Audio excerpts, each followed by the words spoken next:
பெரியநாயக்கன்பாளையம் பகுதியில் மது போதையில் முதியவர் ஓட்டி வந்த சொகுசு கார் மோதிய விபத்தில் 3 பேர் காயம். சிசிடிவி காட்சிகள் வெளியாகி பரபரப்பை ஏற்படுத்தியுள்ளது. கோவை மாவட்டம் பெரியநாயக்கன்பாளையம் அருகே உள்ள கவுண்டபாளையம் பகுதியைச் சேர்ந்தவர் மயில்சாமி, வயது 70. இவர் சம்பவத்தன்று பெரியநாயக்கன்பாளையம் பகுதியில் தனது சொகுசு காரில் மது போதையில் ஓட்டி வந்ததாக கூறப்படுகின்றது. மது போதையில் நிலை தடுமாறி தாறுமாறாக காரை ஓட்டி வந்த நிலையில் திடீரென அதிவேகமாக காரை ஓட்டி வந்து எதிரே வந்த அடுத்தடுத்து 3 இருசக்கர வாகனங்களின் மீது மோதி அந்த கார் மோதியுள்ளது.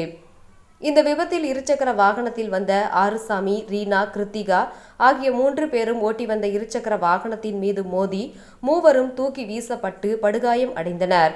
இதனையடுத்து காயமடைந்தவர்களை மீட்கப்பட்டு அருகில் உள்ள மருத்துவமனைக்கு கொண்டு செல்லப்பட்ட நிலையில் மயில்சாமியை கைது செய்து பெரியநாயக்கன்பாளையம் போலீசார் விசாரணை மேற்கொண்டு வருகின்றனர். தற்போது அந்த விபத்தின் சிசிடிவி காட்சிகள் வெளியாகி பரபரப்பை ஏற்படுத்தியுள்ளது.